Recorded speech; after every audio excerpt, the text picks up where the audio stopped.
Hey everyone, Chris here and welcome to my channel. In today's 5 on Friday, I'm going to recommend you 5 middle grade books inspired by the prompts for Middle Grade March. So if you don't know, Middle Grade March is a readathon that has been hosted for several years now in March that is focused on bringing attention to middle grade reads. I will link the Middle Grade March channel in the description below along with this year's announcement video. And this year we got 5 prompts, but I'm going to use 4 of them. And I'll explain my 5th book when I get to it. So the first prompt I'm going to mention is to read a book that was published in the 1900s. And my recommendation for this prompt is The Phantom Tollbooth by Norton Juster. This was published in 1961, I believe.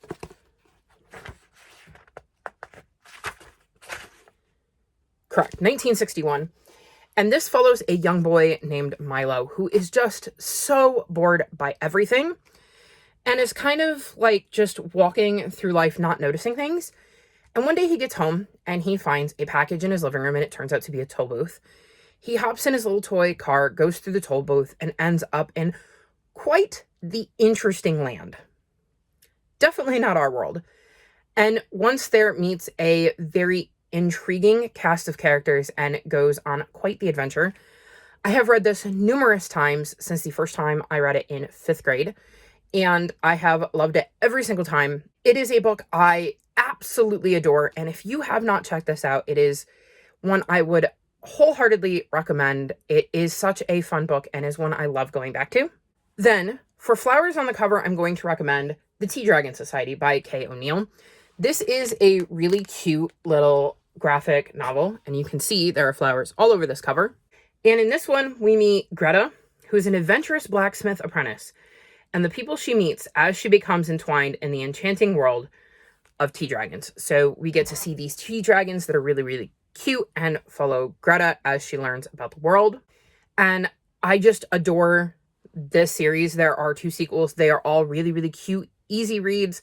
The art style is beautiful, and I had just such a fun time with this that I was so excited I found a way to recommend the series. So if you haven't checked it out, I would highly recommend you do because it is a really cute, fun time. For this, I'm going to recommend Molly Knox Ostertag. This happens to be Roll Call, which is the first book in the Dungeon Club series, but they also have the Witch Boy series, which is another amazing middle grade graphic novel series. I've read all 3 books in the Witch Boy series and the first 2 books in the Dungeon Club series and adored all of them. The art style in both of them are extremely enjoyable. And there is a lot of rep in Molly's books. I have a good time with them. When I do read them, I can actually show you some of the art in this one since I do actually own the series.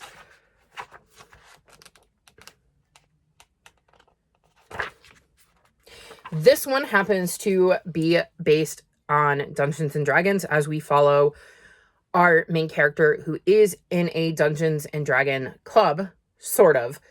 Jess and Olivia are best friends and they love to play Dungeons and Dragons. They're working on a solo campaign and Olivia is the dungeon master. I believe that's what it's called. I don't know tons about Dungeons and Dragons, but I was still thoroughly engrossed in this and didn't feel like I was missing much by not knowing a lot about Dungeons and Dragons.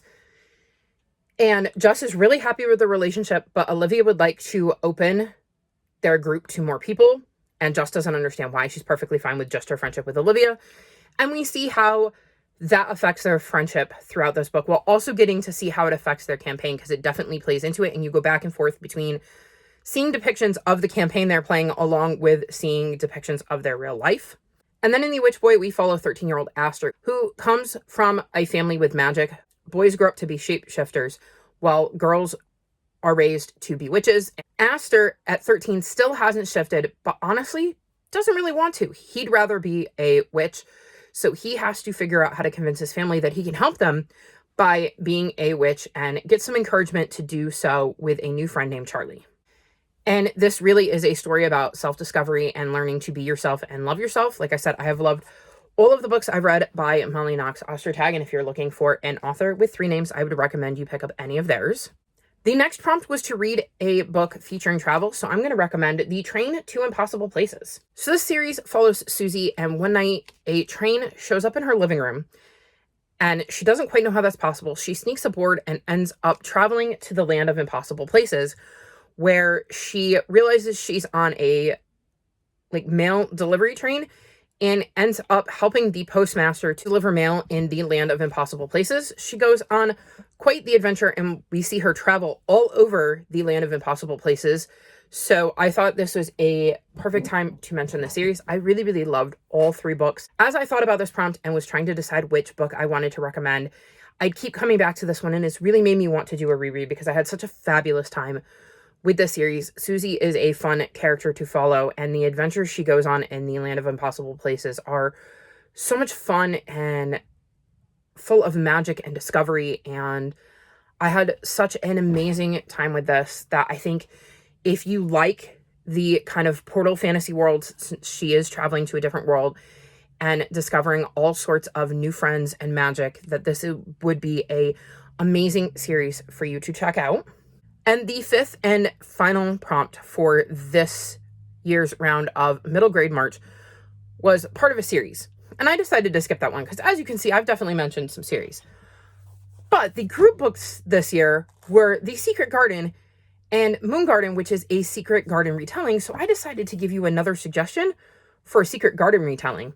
And I'm going to recommend The Secret Garden on 81st Street. This is an updated modern version. It's a graphic novel that follows a young girl named Mary whose parents end up dying, and she's a bit of a loner and really enjoys video games and ends up going and living in New York City with an uncle that she barely knows. And one of the things she discovers when she gets there is he is all gadget free, which means she's not going to be able to play her video games as much as she might like. While exploring the house one day, she ends up finding a abandoned rooftop garden along with her cousin who suffers anxiety, and they, along with a friend named Dixon, decide they're going to bring the garden on the roof back to life. I thought this was such an amazing retelling of The Secret Garden. I think the anxiety rep in this is so incredibly well done. I just remember reading something that Colin, who is the character with anxiety, said and going, oh, I feel seen. I felt that. I know exactly the feeling and sensation he is describing. I love the complexity of the relationships in this book. And again, I cannot overstate how much I love the art style. It is often something that really gets me with graphic novels, is I love seeing all of the different kinds of art you get to see in these various graphic novels. It helps to bring the world to life, and I think it is an important part of this particular story. So I thought it would be fun, instead of recommending a book in a series, to recommend a different Secret Garden retelling as my 5th and final middle grade recommendation. So these are the 5 books I would recommend that are middle grade and are inspired by this year's middle grade March prompts. They also do include some books in a series, so technically I managed to cover all 6 prompts. What is a middle grade book you would recommend? Let me know in the comment section below. All of my social media is linked in the description below if you'd like to come chat with me. If you've made it this far in the video, leave me train emojis in honor of the train to impossible places. Like this video and subscribe to my channel, and I'll talk to you next time. Bye!